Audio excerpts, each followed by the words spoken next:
কিছু সন্তান মরে যাওয়ার পরে সন্তান নামাজ পড়তে এসে বাবার আদেশে নামাজ পড়ছিলেন, বাবা কালিমা শিক্ষা দিয়েছিলেন, বাবার অর্থায়নে দিন শিক্ষাছে, বাবার অর্থায়নে কোরআন শিখেছে, বাবার অর্থায়নে নুরানি মাদ্রাসা পড়েছিল, বাবার অর্থায়নে হেফজখানা পড়েছিল, বাবার অর্থায়নে আলিয়া মাদ্রাসা পড়েছে, বাবার অর্থায়নে ইবতাদিয়া মাদ্রাসায় পড়েছে। কিন্তু এই অর্থায়নে পড়াই মানে কি, আপনি মরে যাওয়ার পরে ওই সন্তান যত জনকে দিন শিক্ষা দিবে তত জনের যত সব হবে আপনার তা হবে। যত জনকে একজন হাফেজ, একজন শত শত হাফেজ বানাবে, তার এই হাফেজের যা না হবে হাফেজের বাবা তার চাইতে বেশি বেশি বেশি কিছু পাবে। কারণ বাবার অর্থায়নে তো সন্তানটা হাফেজ হয়েছিল। মক্তবে যতগুলো ছাত্র ছাত্রী পড়ে মাইকিন দিয়ে প্রতিদিন ডাকতে হয় কেন? ইসলামটাকে আপনারা খুব ছোট করে দেখেন, তাচ্ছিল্য অবস্থায় দেখেন। এটা পরে কি হবে, এটা পরে কি হবে, মানে আপনি ইসলামটাকে খুব খাটো করলেন। যতগুলো প্রতিষ্ঠান আছে প্রতিষ্ঠানের জন্য মাইকিং করতে হয় না কেন? প্রতিদিন তো মাইকিং লাগে না। আর এই মক্তব মাদ্রাসায় প্রত্যেকটা জায়গা মসজিদে মাইকিং হয় কেন? আপনাদের ছেলে মেয়েকে কোরআন শিক্ষার জন্য মাদ্রাসা পাঠিয়ে দেন কেন বলতে হয়? যেদিন মাইকিং হয় সেদিন বেশি হয়, যেদিন মাইকিং হয় না সেদিন ছাত্রছাত্রী নাই। ওই অভিভাবককে আমি বলছি, তুমি সচেতন হও, তুমি একটু সচেতন হও। দুনিয়ার ব্যাপারে যতটা হয়েছ তোমার সন্তানের জন্য কোরআন শিক্ষার ব্যাপারে অতটুকু হও, তাহলে বেঁচে যাবে। না হলে ওই সন্তান তোমাকে কলার ধরে পা দিয়ে পিছে জাহান্নামে নিয়ে যাবে। এটা আমার কথা নয়। প্রস্তুতি নিন সম্মানিত হাজরিন।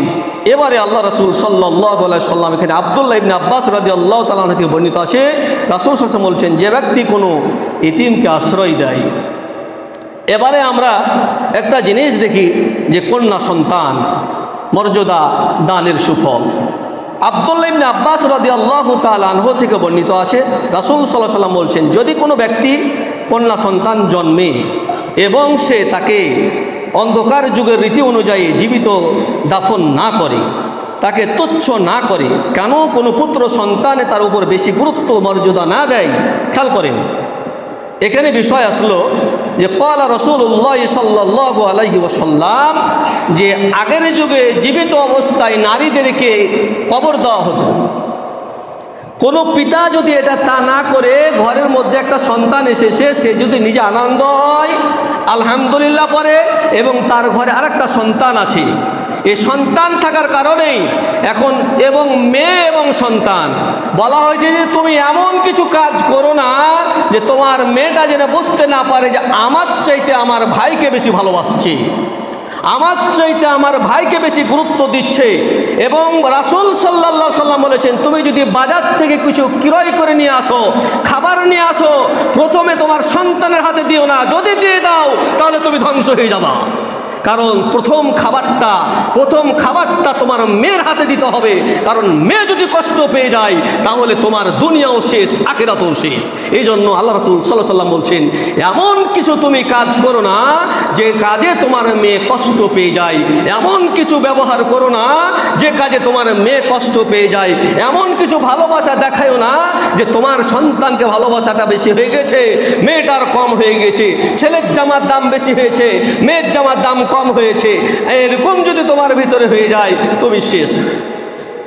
আর যদি এটা তুমি না করো তাহলে আল্লাহ রাসূল সাল্লাল্লাহু আলাইহি সাল্লাম বলছেন যে আমি তাকে বলা হলো, তাহলে আল্লাহ তাকে জান্নাতবাসী করবেন। সুবহানাল্লাহ, আল্লাহ তাকে জান্নাতবাসী করবেন। কাকে?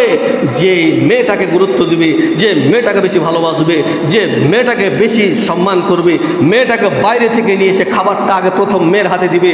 এরকম যদি আপনি করতে পারেন, আল্লাহ রাসূল সাল্লাল্লাহু আলাইহি সাল্লাম বলছেন সে ব্যক্তি জান্নাতি।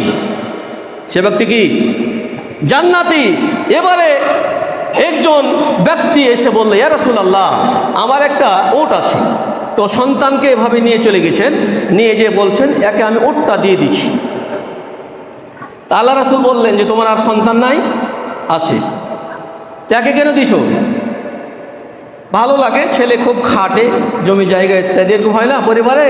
হয়। তো আমি একে দিতে চাই। আল্লাহ রাসূল বলল যে না, একে দেওয়া যাবে না। কেন?